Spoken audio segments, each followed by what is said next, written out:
harus hidup itu saja, dan itu yang mencari uang. Tapi Bu, Haikal gak malu.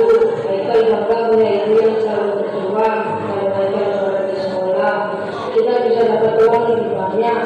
Karena Haikal tahu kita lagi butuh uang kan. Kalau ingin melalui kamu, itu bisa. Tapi janji jangan kamu berjalan berapa. Iya Bu, Haikal janji. Terima kasih Bu. Mereka saling tersenyum meskipun ada kekhawatiran di hati dua ini. Awalnya dua ini merasa ragu. Dia takut mereka akan malu atau bahkan menjadi bahan ejekan teman-temannya. Namun mereka benar-benar mengatakan bahwa dia bakal menjadi ibu seperti dua ini. Akhirnya dengan berat hati, dua ini mengizinkan Haikal membawa Haikal ke sekolah. Keesokan harinya, Haikal membawa Selma ke sekolah dan berharap ia ingin membantu ibunya sekaligus mendapatkan sedikit tambahan penghasilan. Namun rasanya hancur bertemu teman sekolahnya seperti Eva, Kevin, Karen, Sandy, dan Boy mulai menjadi.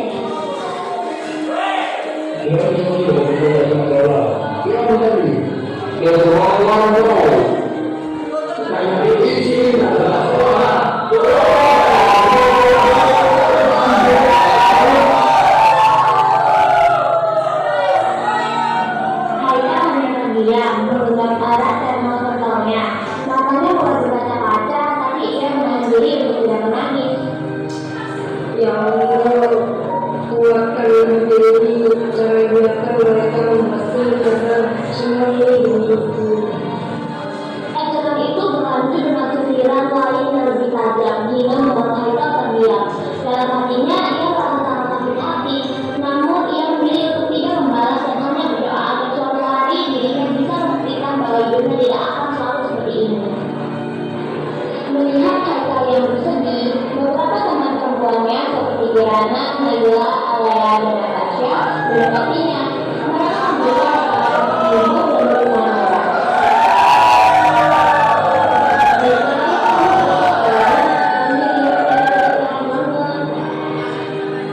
Aku gak apa-apa Lea, aku sudah biasa.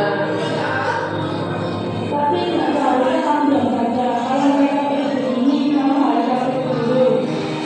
Benar Haikal, kamu punya hak untuk punya gaya. Jadi kamu harus jaga sekolah.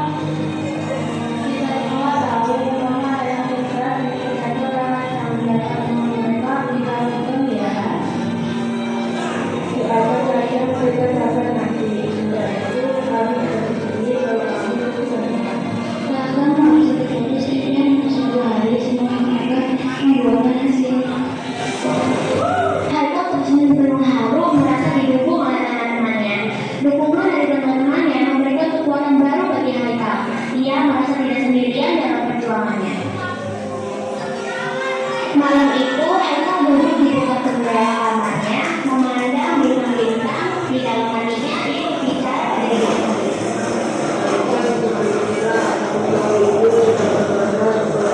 Semua ini bukan akhir dari segalanya. Kamu harus membuktikan bukan untuk mereka, tapi untuk ibu dan dirimu sendiri.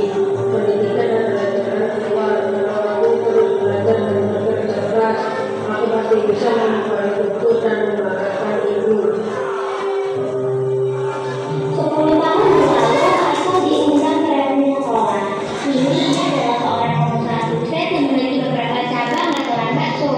Ketika ia tiba di aula reuni, penampilannya yang rapi dan percaya diri langsung menarik perhatian mantan teman-temannya. Haikal, itu kan bukan kok beda banget sekarang. Aku ambil kamu kali. Iya Dewa, ini aku. Dalamnya nggak ketemu ya. Iya kamu ya, terus baru sekarang sudah rapi kayak bos besar. Apa kan? Alhamdulillah. Baik, aku sekarang menjaga usaha sendiri. Berawal dari jualan pisau.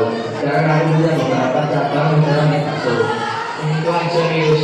Dulu kamu jualan bekal aja deh. Sekarang malah jadi pengusaha sukses.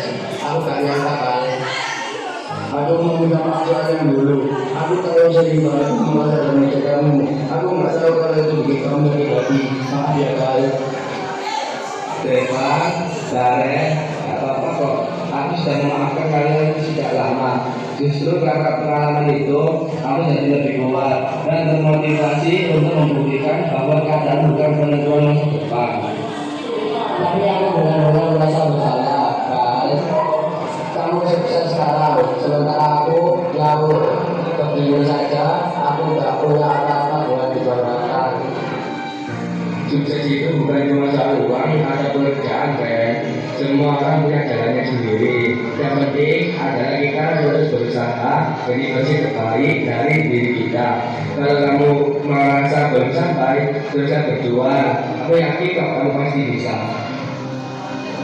Irfan dan Darin terdiam. Terlihat tersentuh kata-kata Haikal. Mereka menyadari bahwa Haikal tidak hanya sukses secara materi, tetapi juga memiliki hati yang besar. Haikal menjelaskan perjalanannya dari menjual tetap hingga menjadi pengusaha sukses. Dengan itu, Irfan dan Darin merasa malu atas kelakuan mereka di masa lalu. Mereka meminta maaf dengan tulus dan Haikal dengan hati besar memaafkan mereka. Akhirnya reuni tersebut menjadi momen yang penuh makna bagi Haikal. Ia merasa bersyukur atas semua tantangan yang telah ia lalui.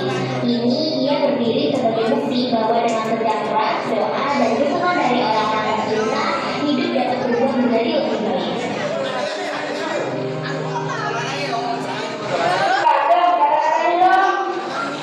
Oke, udah cukup ya. Cukup dengan kita berbagi cerita. Jika bertanya kita asing juga.